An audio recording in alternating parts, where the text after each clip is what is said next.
Police सूत्रों के मुताबिक दोनों शूटरों ने सुखदेव सिंह गोगामेड़ी की हत्या के लिए नवीन शेखावत को मोहरा बनाया था ताकि वो आसानी से और बिना किसी सुरक्षा जांच के सुखदेव सिंह के घर में दाखिल हो सके। क्योंकि पुलिस सूत्रों का दावा है कि नितिन फौजी और रोहित राठौर इस बात से अच्छी तरह वाकिफ थे कि नवीन की गोगामेड़ी से अच्छी पहचान और वो आए दिन उनसे मिलने उनके घर जाता है। पुलिस के मुताबिक नवीन शेखावत पहले गोगामेड़ी का गनमैन था। इसके अलावा वो कपड़े का भी कारोबार करता था। सूत्र बताते हैं कि नवीन को दोनों बदमाशों ने गोगामेड़ी से डील कराने पर अच्छा पैसा देने का झांसा दिया था। मतलब गोगामेड़ी तक पहुंचने के लिए बदमाशों ने नवीन को मोहरा बनाया। और पुलिस सूत्रों के मुताबिक नवीन ने 30 नवंबर को एक गाड़ी किराए पर ली थी और उसी गाड़ी से वो दोनों बदमाशों को लेकर गोगामेड़ी के घर गया था। पुलिस के सूत्र बताते हैं कि नवीन की गोगामेड़ी से अच्छी पहचान होने की वजह से बदमाशों की घर के बाहर चेकिंग नहीं हुई। मतलब वो बिना किसी रोक टोक के गोगामेड़ी तक पहुंचने में कामयाब हो गए और फिर महज 10 मिनट बाद ही रोहित राठौर और नितिन फौजी ने गोगामेड़ी की हत्या कर दी। और तो और दोनों बदमाशों ने रोकने पर नवीन को भी गोली मार दी। और पुलिस के सूत्रों का दावा है कि नवीन शेखावत के साथ दोनों बदमाश शादी का कार्ड देने के बहाने गोगामेड़ी के घर के अंदर दाखिल हुए थे। जानकारी के मुताबिक कपड़ा कारोबारी होने के अलावा नवीन राष्ट्रीय राजपूत करनी सेना से भी जुड़ा था और इसी वजह से संगठन के अध्यक्ष सुखदेव सिंह गोगामेड़ी से उसकी अच्छी पहचान थी। पुलिस के सूत्र बताते हैं कि नवीन शेखावत के बुआ के बेटे की शादी होनी थी और इसी का न्योता देने के लिए वो गोगामेड़ी के घर गया था और दोनों शूटर रोहित राठौर और नितिन फौजी भी उसी के साथ उसके दोस्त बनकर गोगामेड़ी के घर में घुसे थे। मतलब दोनों बदमाशों को ये बात अच्छी तरह पता थी कि वो नवीन के जरिए ही गोगामेड़ी तक पहुंच सकते हैं। और हुआ भी कुछ ऐसा ही।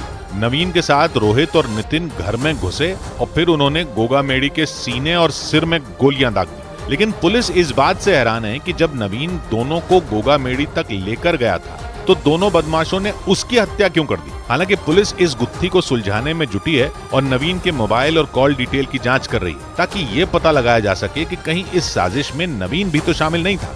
और पुलिस के सूत्रों के मुताबिक सुखदेव सिंह गोगामेड़ी की हत्या की साजिश पंजाब की बठिंडा जेल में रची गई थी क्योंकि इस जेल में लॉरेंस बिश्नोई का करीबी संपत नेहरा बंद है और दावा किया जा रहा है कि उसी के इशारे पर गोगामेड़ी की हत्या कर दी गई।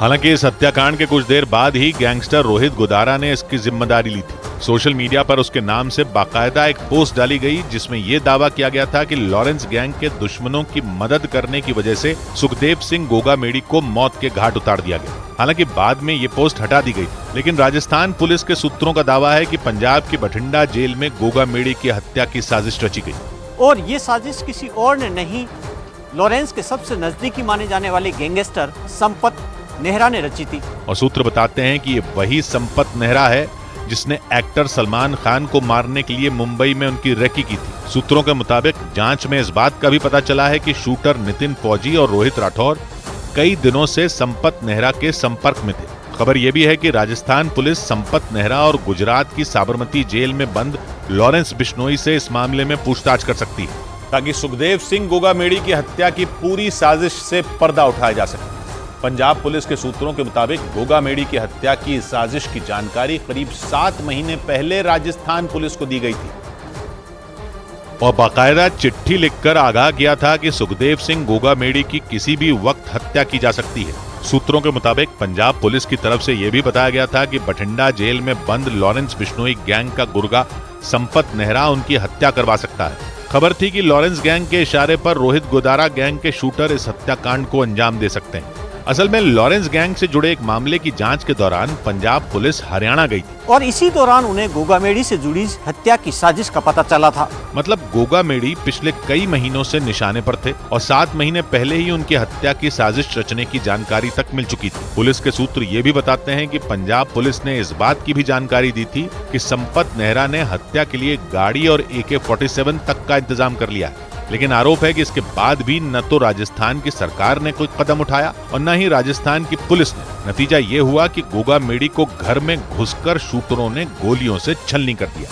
और पुलिस सूत्रों का दावा है कि इस हत्याकांड को अंजाम देने के लिए बदमाश पिछले कई महीनों से गोगामेड़ी की रेकी कर रहे थे क्योंकि गोगामेड़ी हर वक्त सुरक्षा कर्मियों से घिरे रहते थे और इसी वजह से उन तक पहुंचना कोई आसान काम नहीं था। और इसीलिए पुलिस सूत्रों का दावा है कि बदमाशों ने गोगा मेडी की हत्या के लिए कई महीने तक उनकी रेकी की थी, ताकि ये पता लगाया जा सके कि गोगा मेडी कब घर पर रहते हैं और उनकी सुरक्षा में कितने लोग तैनात रहते हैं। गोगा मेडी की हत्या के बाद जब न्यूज 18 की टीम ने आसपास रहने वाले लोगों से बात की तो उन्होंने भी इस बात की पुष्टि की कि गोगा मेडी की काफी वक्त से रेकी की जा रही थी। एक वैन थी, वो वैन आकर के क्या नाम से काफी देर तक खड़ी रही है।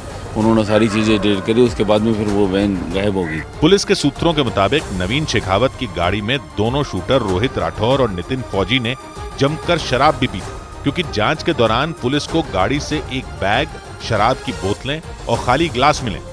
और पुलिस सूत्रों के मुताबिक सुखदेव सिंह गोगा मेडी को लॉरेंस बिश्नोई गैंग ने 3 दिसंबर को ही मारने का प्लान तैयार किया था, लेकिन उस दिन राजस्थान में विधानसभा चुनाव के नतीजों का ऐलान हुआ था और इसी वजह से उस दिन सुखदेव सिंह गोगा मेडी काफी व्यस्त थे। इसी वजह से नवीन शेखावत को उनसे मिलने का समय नहीं मिल पा रहा था, जबकि पुलिस के सूत्र बताते हैं कि लॉरेंस बिश्नोई गैंग के शूटर रोहित राठौर और नितिन फौजी ने उन्हें उनके घर पर ही मारने का प्लान बनाया था।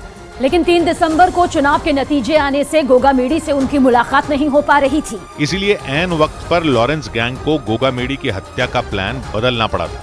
ठीक 1 साल पहले यानी 3 दिसंबर 2022 को लॉरेंस गैंग ने राजस्थान के सीकर में गैंगस्टर राजू ठेहट की घर के बाहर हत्या कर दी थी। सूत्र बताते हैं कि उसी दिन 1 साल बाद यानी 3 दिसंबर 2023 को लॉरेंस गैंग ने गोगा मेडी को भी मारने का प्लान बनाया था, लेकिन चुनावी नतीजों की वजह से उनकी प्लानिंग उस दिन फेल हो गई। इसके बाद 5 दिसंबर को उनकी हत्या की तारीख तय हुई। इसके लिए शूटरों ने नवीन शेखावत को मोहरा बनाया और उसी की गाड़ी से गोगा मेडी के घर जाकर उनकी हत्या कर दी। उधर सुखदेव सिंह गोगा मेडी की हत्या के लिए राजस्थान की गहलोत सरकार को जिम्मेदार ठहराया जा रहा है। आरोप है कि बार बार सुरक्षा की मांग करने के बावजूद सुखदेव सिंह को सुरक्षा नहीं दी गई थी और इसीलिए अपराधियों ने दिन दहाड़े सुखदेव सिंह के घर में घुसकर उनकी हत्या कर दी। और इसके बाद पूरे राजस्थान में तनाव बढ़ गया, लोग सड़कों पर उतर आए और सुखदेव सिंह गोगा मेडी की हत्या के लिए गहलोत सरकार को जिम्मेदार ठहराने लगे। हत्या के विरोध में धरना दे रहे कांग्रेस नेता और पूर्व मंत्री राजेंद्र गुढ़ा ने भी गहलोत सरकार पर आरोप लगाया। इनके पास इंटेलिजेंसी इनपुट था, इसकी जान को खतरा है। अगला आदमी कह रहा मेरी जान को खतरा है। मैंने कहा सरकार में मंत्री इसकी जान को खतरा है, सिक्योरिटी नहीं दी गई। इसके अलावा सुखदेव सिंह के समर्थकों ने भी गहलोत सरकार पर सुखदेव सिंह को सुरक्षा नहीं देने का आरोप लगाया। सुख जी सरकार से सुरक्षा की गुहार कर रहे थे, इसका सीधा सीधा दोषी अशोक गहलोत की सरकार रही है। समर्थकों के मुताबिक सुखदेव सिंह को लिखित में और रिकॉर्डिंग के जरिए भी जान से मारने की धमकी मिली थी और उन्होंने इन सबूतों को सरकार के सामने पेश किया था, लेकिन इसके बावजूद सरकार की तरफ से कोई एक्शन नहीं लिया गया। और इसीलिए राजस्थान के पूर्व मुख्यमंत्री अशोक गहलोत के खिलाफ कार्रवाई की मांग की जा रही है। राष्ट्रीय राजपूत करणी सेना के नेता महिपाल मकराना ने गहलोत सरकार पर सुखदेव सिंह की सुरक्षा में अनदेखी करने का आरोप लगाया, क्योंकि महिपाल मकराना के मुताबिक गहलोत सरकार के पास जानकारी थी कि सुखदेव सिंह की हत्या की साजिश रची जा रही थी, लेकिन इसके बावजूद इस मामले में कोई कार्रवाई नहीं की गई और इसीलिए उन्होंने अशोक गहलोत के खिलाफ कार्रवाई की मांग की।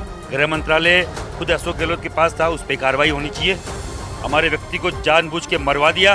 केंद्रीय मंत्री अर्जुन राम मेघवाल ने इस हत्या के लिए कांग्रेस सरकार के दौरान खराब कानून व्यवस्था को जिम्मेदार ठहराया। राजस्थान में जो कांग्रेस शासन में कानून व्यवस्था लचर हुई थी, उसका ये परिणाम है। सुखदेव सिंह के समर्थकों का आरोप है कि अशोक गहलोत की सरकार ने जानबूझकर सुखदेव सिंह को सुरक्षा नहीं दी और यही वजह रही कि बेखौफ हमलावर उनके घर में घुस गए और उन्हें गोलियों से भून दिया।